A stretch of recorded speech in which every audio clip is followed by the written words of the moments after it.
recipe is really not a on the wild side kind of recipe, but it is a good one. First of all, we're gonna make our marinade to make chicken tenders. Tonight we're having chicken tenders. I'll have baked macaroni and cheese, mashed potatoes, because my youngest daughter doesn't like baked mac and cheese. And then we're gonna have green beans with Asian mushroom sauteed and a salad.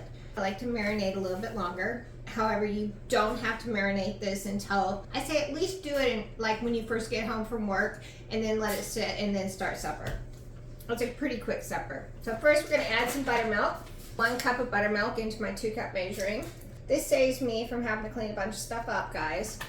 Buttermilk tenderizes chicken. I have done it overnight before, and I think it just makes the chicken too flimsy. So don't do that.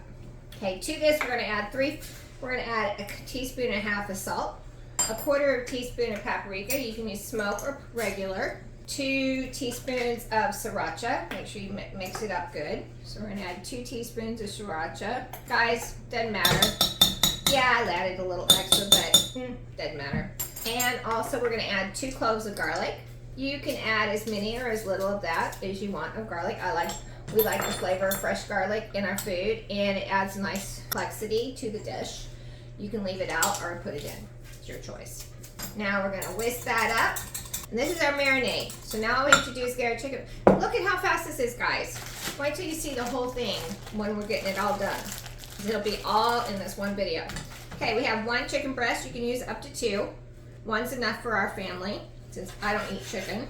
Cut off all the fat. I don't like leaving any of the fat on it because that just is chewy nastiness. You don't want that on your meat. You certainly don't need the tendons that they leave right here.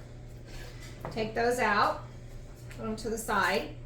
Then you're going to butterfly your chicken, which means to cut the fillet in half like this. And then you're going to cut it into strips, about like this, guys. Looks like a chicken tender, doesn't it? And guys, these are so much better. My family loves them. They will not allow me to buy them already made anymore. Mean people. Now, you can deep fry these in a deep fryer, or you can do them on the stovetop. So just remember that between now and when we make them tonight. Okay, and you can have small pieces too, guys. It's okay. Get yourself a Zippy, put your chicken in, go wash your hands. Guys, raw meat causes contamination. Do not touch more stuff until you've washed your hands. So we're gonna take this in and wash our hands. I also like to disinfect everything with disinfectant spray before I wash it. So we're gonna make sure this is whisked up good. Put it into here. Now, my previous life as a massage therapist is gonna come in handy. Get your air out and massage those chicken strips.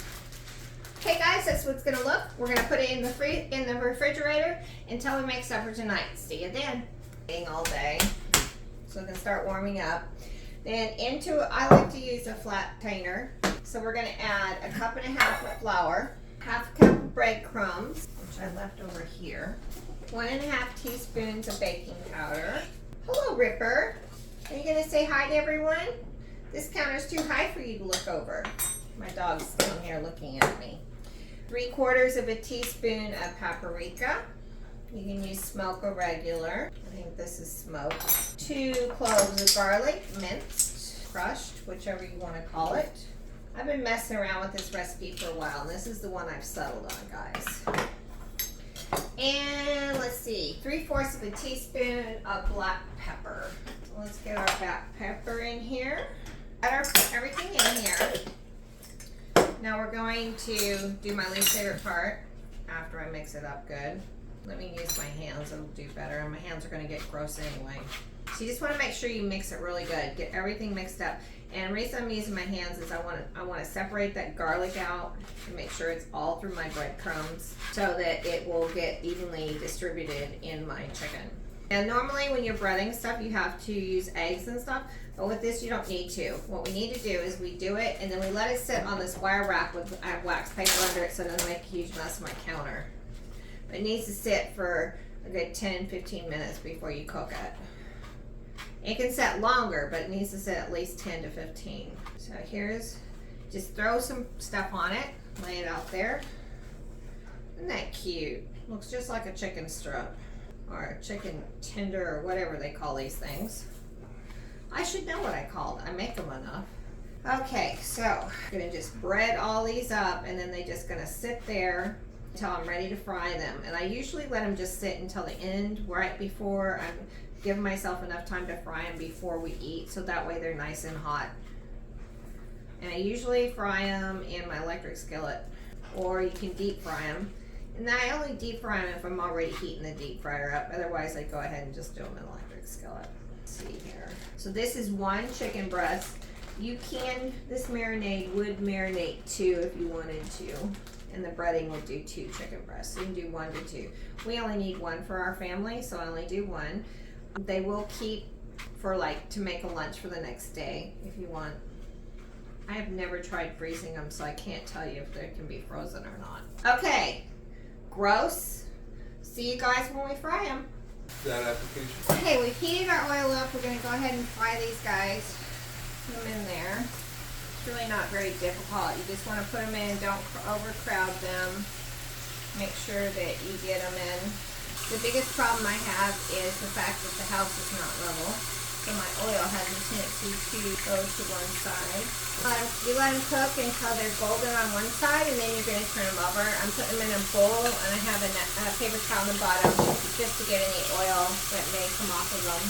If you're frying them correctly, in hot enough oil, they should not have too much oil on them if you don't want them to sit in there. They only collect oil when you put them in and the oil is not hot enough to fry. So, they should be 165 in the center, no pink. If you're not sure of it, use a thermometer so they'll be firm to the touch. You don't want to overcook them or undercook them. Overcooked chicken tenders will be tough. Undercooked will be, okay, and there you can see the one side's already ready to turn over. So we'll get them all these turned over so that we can cook on the other side. Then when I think that they're golden enough, I will check and see. I have about 1/4 of a cup of vegetable oil in here. You can use avocado oil, vegetable oil, any other kinds of oil. Olive oil is not really good for deep frying, but you can use canola oil, any of those other oils for deep frying. I just happen to have vegetable oil on hand, and so that's what I'm using. If you're blackening something, you need to use avocado or grapeseed because they both have a higher flash point.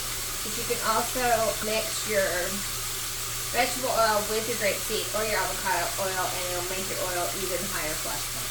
So that you don't have, and that means flash point means when it's going to catch on fire. So you can literally set oil on fire in your pan if you're not careful.